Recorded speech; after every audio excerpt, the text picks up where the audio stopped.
किसी समय की बात है। हिमालय की तलहटी में बसा था एक छोटा सा गांव मायापुर। गांव हरा भरा था, लोग सुखी थे, पर एक डर हमेशा उनके दिलों में समाया रहता था। पहाड़ी की उस श्रापित गुफा का, जहां एक भयानक राक्षस कैद था। हर अमावस्या की रात वह गुफा से निकलता और गांव के किसी न किसी इंसान को अपना शिकार बना लेता। गांव वाले इस आतंक से त्रस्त थे। एक दिन गांव के मुखिया ने सभी को इकट्ठा किया और कहा, बस अब और नहीं, इस राक्षस ने हमारी नींद हराम कर दी है। आए दिन किसी न किसी को अपना निवाला बनाता रहता है और गांव में सब डरे और सहमे हुए रहते हैं। अब हमें राजा विक्रमादित्य के पास जाना होगा, वही इस मुसीबत से हमें बचा सकते हैं। हाँ मुखिया जी, मेरे बेटे को उस राक्षस ने पिछले साल छीन लिया और मैं अपने राजू के बिना कैसे जी रही हूँ ये मैं ही जानती हूँ। लेकिन अब किसी और का बेटा उससे ना छीने, इसलिए मैं भी आपके साथ चलूंगी। मैं भी चलूंगा मुखिया जी, और हम सभी राजा से विनती करेंगे ताकि वो जल्द ही हमारे लिए कोई कदम उठाएं और हमें उस दुष्ट राक्षस से बचाने का कोई उचित कार्य करें। सबने सहमति जताई और एक छोटा सा दल राजा के दरबार की ओर रवाना हुआ। आओ आओ मुरारी लाल जी, कहो कैसे आना हुआ? आप इतने सारे लोग एक साथ। मुरारी लाल, सब कुशल मंगल तो है ना? महाराज, बहुत बड़ी विपदा आन पड़ी है हमारे गांव में। महाराज, हमारा गांव एक राक्षस के आतंक से त्रस्त है। हर अमावस्या को वह राक्षस किसी को खा जाता है। कृपया हमारे गांव को खत्म होने से बचा लीजिए महाराज। यह सुनकर मेरा हृदय द्रवित हो उठा है। आप लोगों के लिए मुझे बहुत दुख हो रहा है और उस राक्षस के प्रति क्रोध भी आ रहा है। इसलिए मैंने फैसला किया है कि मैं स्वयं उस राक्षस का अंत करूंगा। सेनापति जी और मेरे बहादुर सैनिकों, तैयार हो जाओ। हम कुछ ही समय में मायापुर के लिए रवाना होंगे। महाराज, मेरे सैनिकों की तलवारें उस राक्षस का सिर काट देंगी। आज रात ही हम गुफा की ओर कूच करेंगे।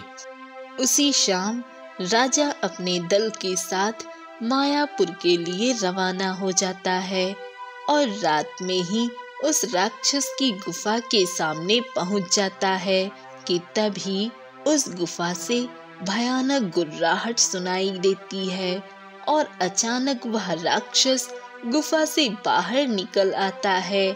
उसकी लाल आंखें, जिसके दांत तलवार जैसे चमक रहे थे। सभी लोग उस राक्षस को देखकर डरने लगते हैं।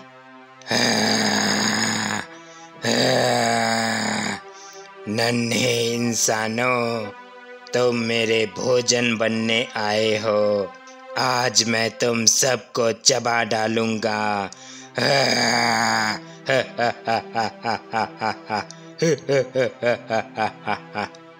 राक्षस, तू क्या चबाएगा हमें? आज तो तेरा ही अंत है। मेरी तलवार तेरे खून से रंगेगी। सैनिकों, चला दो सारे तीर इस राक्षस के ऊपर और छलनी कर दो इसका सीना। राजा का आदेश सुनते ही सैनिकों ने तीर चलाए, तलवारें भांजी, पर राक्षस पर कोई असर नहीं हुआ। वह हंसता रहा और एक सैनिक को उठाकर गुफा में ले गया। राजा और बाकी लोग निराश होकर वापस लौट आए और अगले दिन फिर से राजा सभी को लेकर उस राक्षस के सामने पहुंच जाता है और फिर से राक्षस पर हमला होता है। लेकिन राक्षस को कुछ नहीं होता और बार बार की नाकामी से राजा बहुत उदास हो जाता है। मंत्री जी, आखिर ऐसा क्या किया जाए जिससे उस राक्षस का अंत हो सके। आज कई महीने बीत चुके हैं और हम उस राक्षस से कितनी बार हार चुके हैं। हमने क्या क्या नहीं किया, हर तरह के हथियार आजमाए, जहरीले तीर, आग के गोले, पर राक्षस अडिग रहा, उस पे कुछ असर नहीं हुआ। महाराज, आप चिंता ना करें, उस राक्षस का अंत तो होकर ही रहेगा, पर आप अगर यूं उदास हो जाएंगे तो इस राज्य का क्या होगा। क्या करूं मंत्री जी, मैं अपने प्रजा की रक्षा नहीं कर पा रहा। क्या मैं इतना कमजोर हूं? महाराज, शायद इस राक्षस का रहस्य कोई तपस्वी ही बता सकता है। मैंने सुना है पहाड़ों में एक सिद्ध महात्मा तपस्या करते हैं। अगर हम उनके पास जाकर इस विषय पर कुछ उनसे मदद मांगे तो हो सकता है वो उस राक्षस को खत्म करने का कोई उचित उपाय बता सकें। तो फिर मैं स्वयं उनके पास जाऊंगा। अब अगले दिन राजा और मंत्री दोनों साधु महाराज के पास चले जाते हैं और साधु महाराज को सारी बात बताते हैं। वह कोई साधारण राक्षस नहीं, बल्कि एक तपस्वी का श्राप है। महात्मा जी, कृपया हमें सारी बात बताएं। हम इस राक्षस को कैसे मार सकते हैं? सैकड़ों वर्ष पहले एक तपस्वी ने उस गुफा में तपस्या की थी। एक राक्षस ने उसकी तपस्या भंग की तो उन्होंने उसे श्राप दिया कि वह गुफा में कैद रहेगा, और तब से वह उसी गुफा में कैद है। पर वो हर अमावस्या को उस गुफा से बाहर निकल सकता है, क्योंकि उस रात उस राक्षस की शक्तियां बढ़ जाती हैं और वह कुछ क्षण के लिए गुफा से बाहर आकर मनुष्यों को अपना शिकार बना लेता है और फिर उसी गुफा में वापस चला जाता है। वह राक्षस उस गुफा को छोड़कर नहीं जा सकता, क्योंकि उसे मिले श्राप में एक रहस्य है। क्या रहस्य है महात्मा जी? राक्षस का जीवन एक जादुई मणि में बंधा है और वो मणि गुफा की सबसे गहराई में छिपी है। उस मणि को तोड़ दो, राक्षस मर जाएगा। पर महात्मा जी, गुफा में जाना खतरे से खाली नहीं, राक्षस सबको मार डालेगा। मैं तुम्हें एक मंत्र दूंगा, उसे पढ़ते हुए गुफा में जाने से राक्षस तुम्हें देख नहीं पाएगा और मैं भी तुम्हारे साथ चलूंगा।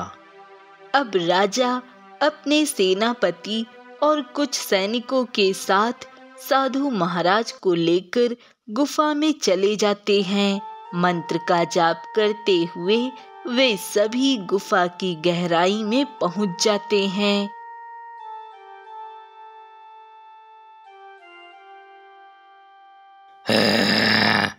मुझे इंसानों की गंध आ रही है, पर कोई इंसान नजर नहीं आ रहा।